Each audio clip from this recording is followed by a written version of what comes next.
नमस्कार, आप देख रहे हैं लखनऊ का अभिमान न्यूज और मैं हूं आपके साथ ज्योतिका। आइए रुक करते हैं खबर की ओर। केंद्रीय मंत्री चिराग पासवान का कहना है महाराष्ट्र में भारी बहुमत से एनडीए सरकार बनी है। यह अपने आप में ऐतिहासिक जीत है। बिहार में भी 2025 की विधानसभा चुनाव की नींव पड़ चुकी है। कई गढ़ ध्वस्त हो गए। उपचुनाव में एनडीए ने सभी 4 सीटें जीत ली हैं। मेरे पिता चाहते थे कि झारखंड विधानसभा में भी एलजेपी का प्रतिनिधित्व हो। आज उस सपने को पूरा करने का काम शुरू हो गया है। चतरा सीट जीतकर एक तरफ तो जिस तरीके से एक प्रचंड बहुमत के साथ महाराष्ट्र में पुनः एक बार एनडीए की सरकार बनी, ये एक अपने में एक बहुत बड़ी और बहुत ऐतिहासिक जीत है। महाराष्ट्र में विभिन्न तरीके के नैरेटिव सेट किए जा रहे थे, अलग अलग तरीके की धारणाएं बांधी जा रही थी नेताओं को लेकर, घटक दलों को लेकर कि उनका क्या जनाधार है, उनका क्या आधार है। मुझे लगता है ये जीत अपने में तमाम सवालों का जवाब महाराष्ट्र में बनकर आई है। साथ ही में बिहार में भी विपक्षी दल पूरी तरीके से इस बात की चर्चा, दावे कर रहा था कि विपक्ष की जीत इस बार सुनिश्चित है। बड़े बड़े दावे।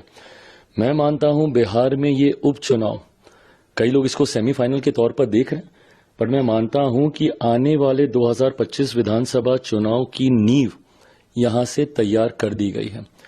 इस चुनाव में, उपचुनाव में कई ऐसे गढ़ हैं जिनको ध्वस्त किया गया। विपक्ष जहां पे अपना एक छत्र राज मानता था, कई ऐसे विधानसभाएं हैं जहां पे 3-3, साढ़े 3 दशक से एक ही दल का वर्चस्व रहा है। बेलागंज जैसी सीट, वहां पर हम लोगों की जीत एक बहुत बड़ी ऐतिहासिक जीत है। तरारी में हम लोग की जीत बहुत बड़ी जीत है।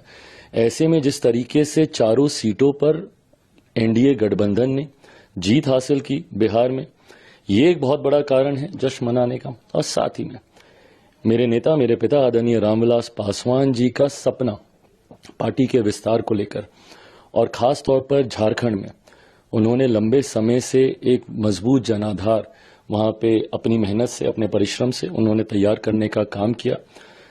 उनका सपना था, वो चाहते थे कि झारखंड विधानसभा में भी लोक जनशक्ति पार्टी का प्रतिनिधित्व हो।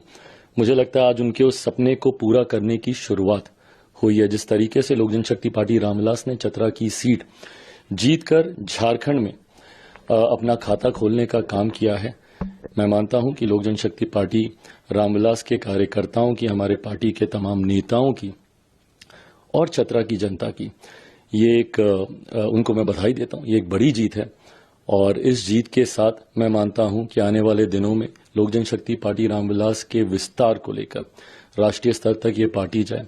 नागालैंड में हम लोग के विधायक हैं, झारखंड में हम लोग के विधायक हैं, पार्टी का जनाधार बिहार में है ही। तो मैं मानता हूं कि मेरे नेता आदरणीय रामविलास पासवान जी जिस स्तर पर पार्टी को देखना चाहते थे, उस ओर पार्टी। इस खबर में बस इतना ही। बने रहिए लखनऊ का अभिमान न्यूज के साथ।